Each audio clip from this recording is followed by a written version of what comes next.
Hello viewers, আশা করি সবাই ভালো আছেন, সুস্থ আছেন।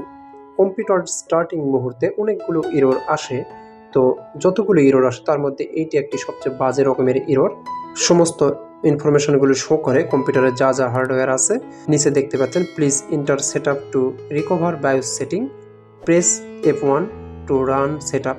এই সমস্যার তাৎক্ষণিক সমাধান এবং স্থায়ী সমাধান আমি দেখাবো, সাথেই থাকবেন। আমি সরাসরি চলে যাচ্ছি কম্পিউটারে, পাওয়ার বাটনে প্রেস করব।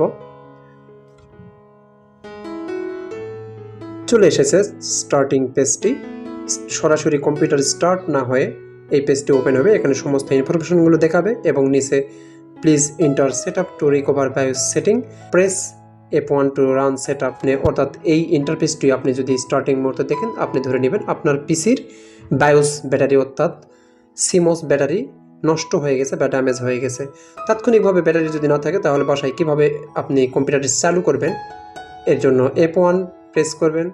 মাদারবোর্ড অনুযায়ী বা মডেল অনুযায়ী এক এক রকম ইন্টারফেস আসতে পারে। এখানে এই মাদারবোর্ডটির ইন্টারফেস যেটা আসছে সেটা হচ্ছে, এখান থেকে আপনি দেখতে পাচ্ছেন অ্যাডভান্স মোডে যাবেন। আমি মূলত বুট অপশানে যাব, এখানে ওকে দেব। তারপরে এখান থেকে আপনি খুঁজে নেবেন বুট অপশান। এখানে আমি বুটে প্রেস করব।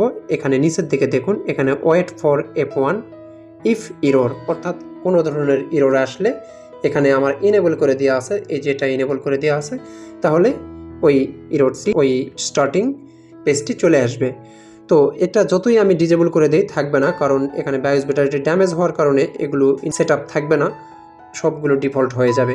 তো আমি এখানে ডিজেবল দিলাম, ডিজেবল দিয়ে ইয়েস দিব। এখন কম্পিউটারটি স্টার্ট হবে।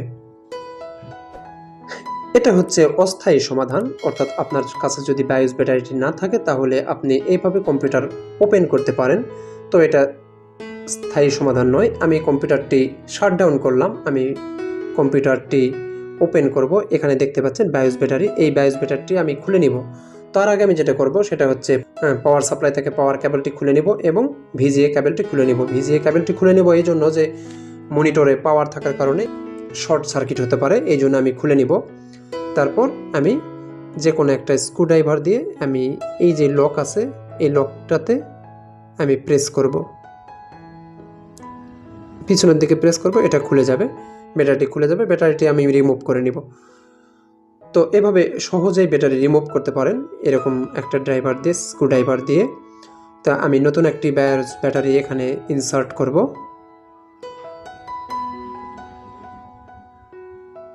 ইনসার্ট করবেন এভাবে, আপনি প্রথমে এভাবে ঢুকিয়ে নেবেন, তারপর পিছনের দিকে চাপ দিবেন।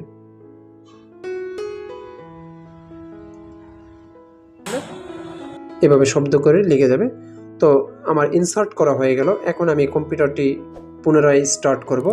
স্টার্ট করার আগে পাওয়ার কেবলটি লাগিয়ে নিব এবং ভিজিএ কেবলটি লাগিয়ে নিব। তারপর পাওয়ার বাটনে প্রেস করব। এখন আমার যেটা করতে হবে, পুনরায় একই রকম ইন্টারফেস আসবে।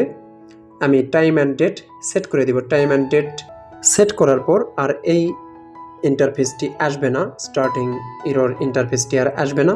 তো আমরা F1 প্রেস করে বায়োস সেটআপে যাব। এখানে দেখতে পাচ্ছেন টাইম উঠছে, এখানে টাইম এবং ডেট সেট করা যায়। এখানে ক্লিক করে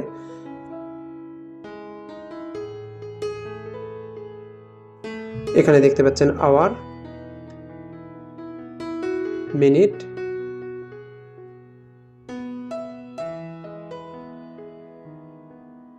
উপরে দেখতে পাচ্ছেন এটা হচ্ছে ডেট, প্রথমে দিন, তারপর মাস এবং তারপর ইয়ার।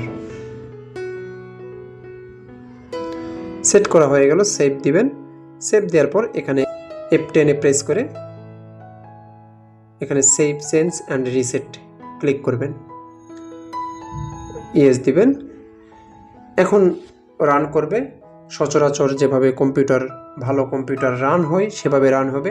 এরপর যতবারই আপনি কম্পিউটার স্টার্ট করবেন স্বাভাবিকভাবে কম্পিউটার রান করবে, আর ওই ইরর পেজটি আর আসবে না। আমি পুনরায় শাটডাউন দিচ্ছি। শাটডাউন দিয়ে আমি পুনরায় স্টার্ট করব এবং দেখাবো। প্রেস করলাম, চলে এসেছে।